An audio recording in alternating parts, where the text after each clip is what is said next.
The key to any successful power rankings is the board. Therefore, I'm not really required. Okay? All right. So, number 31 is,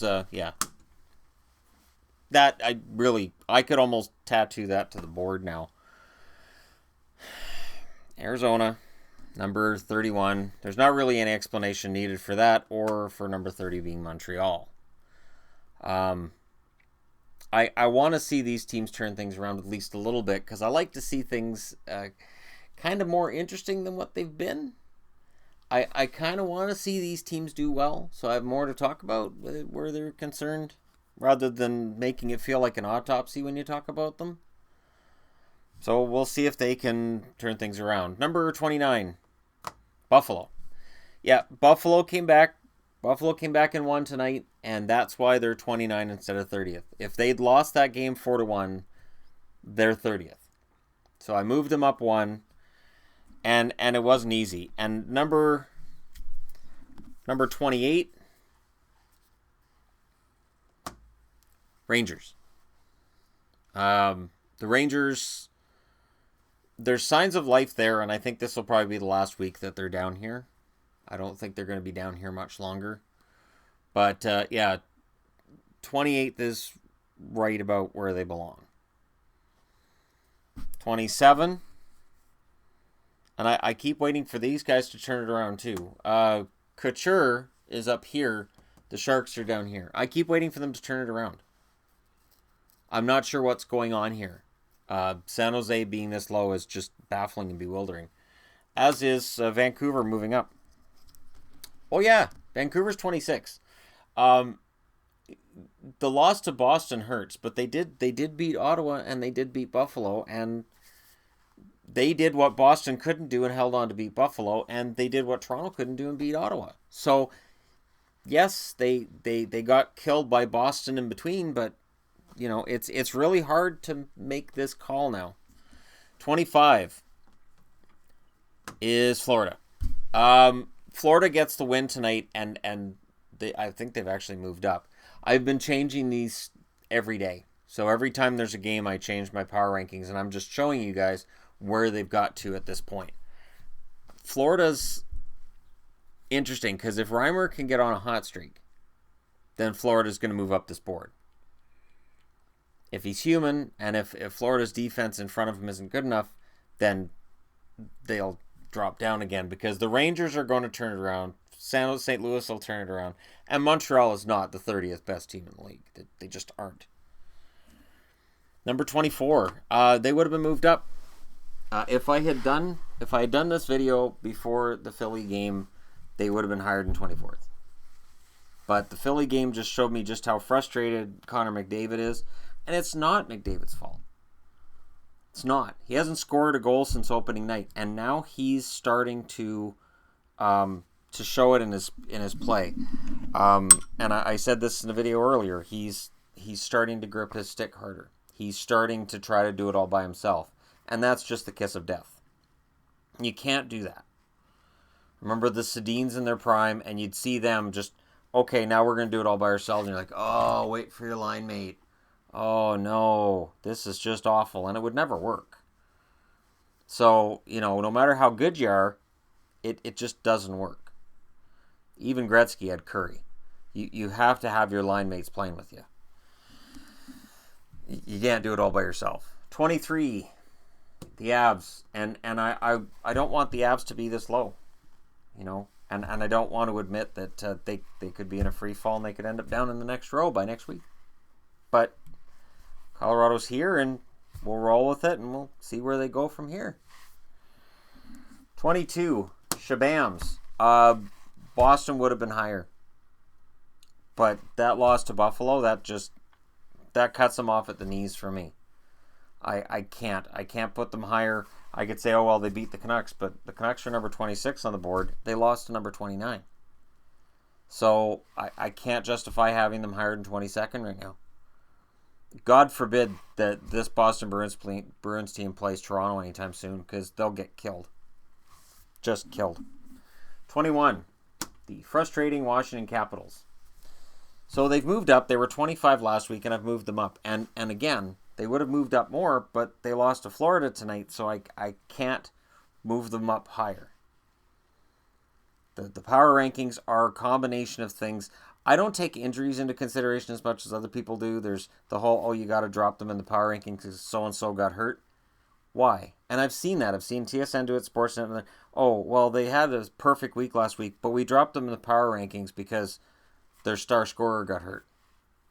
But they won games, right? So why are you dropping them? And I've seen too where they say, well, they've had a good record with their star out, but that's not going to continue, so we're not bumping them up the charts. Why do you have charts? If you're going to lie and if you're going to deny the standings because you don't like who's in the lineup, then this doesn't mean anything. Anyways, 21 is Washington and 20 is Minnesota. Minnesota moves up. So, good week for Minnesota. And, capping it off with a victory over Calgary is good for them. And we'll see where it goes from here.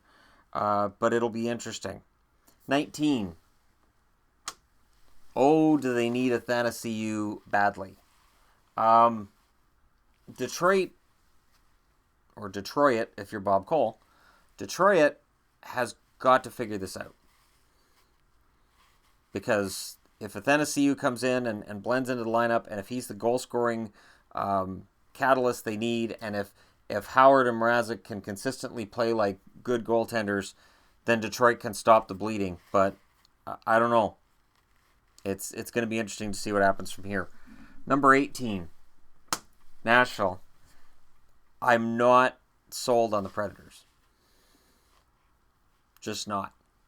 They're great, they're bad, they're great, they're bad. And there's just too many where it's like today in New York. They probably should have won that game, but they found a way to lose it. And you can point the finger at Saros and say, well, when Rene's in that, it's a different team. But the record is what the record is. So that's where they are. Number 17, New York Islanders. Moving up. The Islanders have managed to get themselves above 500, and they can take advantage of some of the teams that are languishing in the bottom of the East or teams that are in their vicinity in the East. And if they can win those games, absolutely they can be in the mix down the stretch. Number 16 is, and I believe Dallas was 16 last week. They dropped and they went right back up. And they didn't drop because they played badly. They dropped because somebody a bit ahead of them passed them. And I'm still stuck with Dallas at 16. They beat Carolina. Good game. Good on them. But I'm still stuck with them at 16. I can't plug them higher than that. I'm trying. Because for me at 15 is still... I think Anaheim has started to figure things out. And I still think that Anaheim can get on a bit of a run here. And I know. This is the rating. People are going to be like, you're crazy. Anaheim's too high. Yeah, I don't like Anaheim. This isn't about, Shannon's favorite team, so they got to... No. Favorite team, second favorite team, third favorite team. I can't stand Anaheim. Although I have discovered that Montreal now is my least favorite team. So who knew? Anaheim moves up to 30th. Congratulations, Anaheim. It's a weird thing that Anaheim for me I think is still in the process of getting it together and rebounding. And Gibson looked good, so we'll see. Yeah, that one bothers me too. Yeah. All right, fine. Fine, I'm nothing if not a person who will listen to the voices that I know are yelling at their computers right now. Are we good? So Anaheim... No, Nashville fans, you guys don't get a say in this. Anaheim, Islanders, Dallas. There. Dallas moves up one spot. 14 is Calgary. The Calgary Flames drop a spot. And, it's... I don't know what Calgary is right now, and I don't think Calgary knows what they are right now either.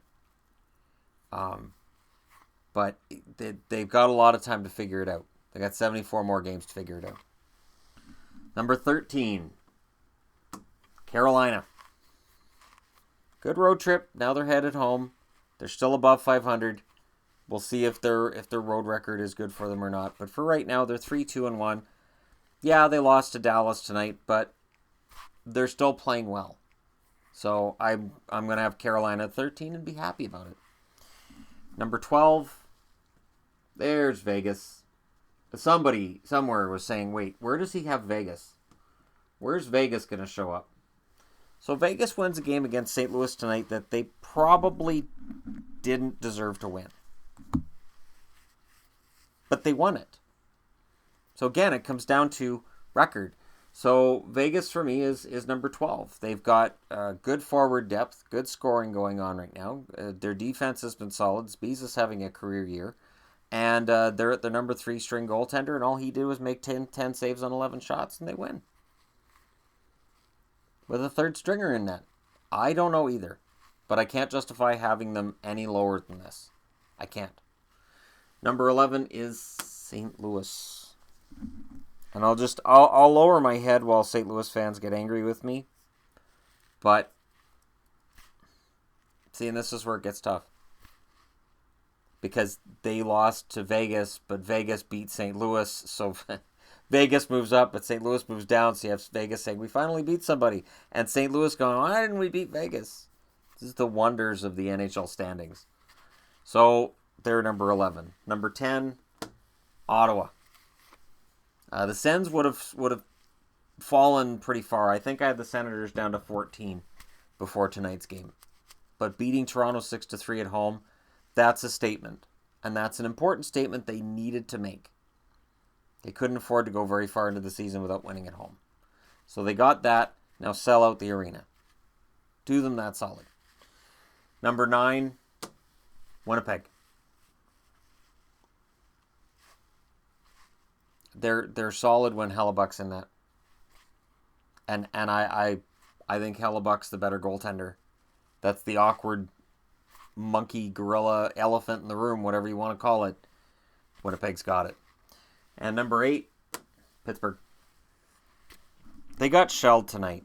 I can't justify having Pittsburgh higher up than 8th. I can't. I just can't. They got the crap beat out of them by Tampa.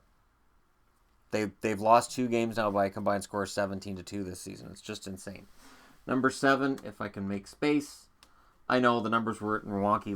Last week I put everything on here and then I wrote the numbers. Today I just wrote the numbers freehand. This is what happens. But Philly's number 7. Because they beat Edmonton and Philly's playing really well. Their record is 5-3.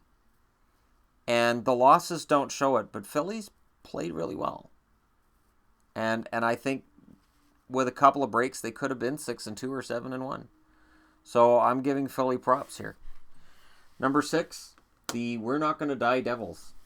So last week people had problems with me having the Devils in the top row. They're still there. They passed all the tests this week. They're still there. So, I can't justify dropping them. But Columbus is 5th. So I'm pretty sure Columbus was 4th last week, and I've dropped them down. So people at home are going, oh, where's my team? It's coming. And I know I didn't forget anybody. I have the Kings at 4th. And, if they have another week without a regulation loss, they might end up 1st. In fact, if they go with only 1 loss in the coming week, they could end up 1st. It all depends on the teams ahead of them and what they do from here. But for my money, LA's the best team-ish in hockey. They haven't played enough teams. There haven't been enough games for me to say they're the best team in hockey. But they're playing some fantastic hockey. They really are. Number 3, Chicago. I think Chicago is still proving they're contenders. Beating Arizona is number 31. But I still think that they're on the road to a half-decent season. And home ice in the first round and potentially getting something done in the playoffs. I don't think that they're as interested in the regular season record as they are in what's going to happen in the playoffs. I think Taves and Kane are out for blood this year. Number 2, sorry, Toronto. You guys were number 1 coming into tonight. I'm going to tell you that. I had Toronto at number 1 yesterday. And I even told Yvonne, I pointed out, I said, look who's number 1 right now. She's like, wow. I said, yeah, I know. I had them number 1. Tampa's number 1. Let me just go ahead and crouch down here so you guys can see it a little better. Tampa's just sensational. I'm genuinely frightened of what Tampa's got going here. So here you have the most, I think, the most potent offense in the league. And you have a guy named Jonathan Drouin who doesn't really fit the future. I don't think he fit Tampa's future. And I think, you can argue about whether or not Tampa gave him a proper chance, whether or not he should have played center more than he did, or we can argue about that all day. But they turned Jonathan Drouin into this defenseman, Sergachev, who scored again tonight. I believe that's 3 goals for him this year. Sergachev is the offensive defenseman Montreal needs. Because as great as Matea's looked out there for Montreal, and he's looked pretty good for a young kid, unheralded, if you add Sergachev to that blue line, there's no way Montreal's 30. There's no way Carey Price is getting shelled the way he is. Sergachev is a star already for Tampa. Braden Point is a star right now for Tampa. The Tampa Bay Lightning right now have basically an all-star team on the ice. There are some players who don't qualify, absolutely, but they're the most impressive team on paper. And I wouldn't be surprised if that's the position they occupy for a while. Oh, Pittsburgh could get it a couple of times, and maybe Chicago, and yeah, Toronto's number 2. They genuinely are the number 2 team in the league. And if they can nail down the defense and the goaltending, they could be number 1 in the league, and Leafs fans will be happy with me forever. But watch Tampa. Fear Tampa. Just a little bit. Just a little. Because they broke Sidney Crosby today. Crosby gets a penalty, and then after getting a legit penalty, loses his mind and gets a 10-minute misconduct. Hilarious. And they lose 7-1. But the last time I laughed at Pittsburgh, they rattled off some wins. So you don't laugh very long. Pittsburgh makes sure they laugh last. Let's see if they do that again this coming June. That's a long ways off. We have to get through winter and the rest of autumn and then spring. Let me know what you guys think. Don't forget to like and subscribe if you're browsing your way through. And thank you so much for watching. I'll talk to you again soon.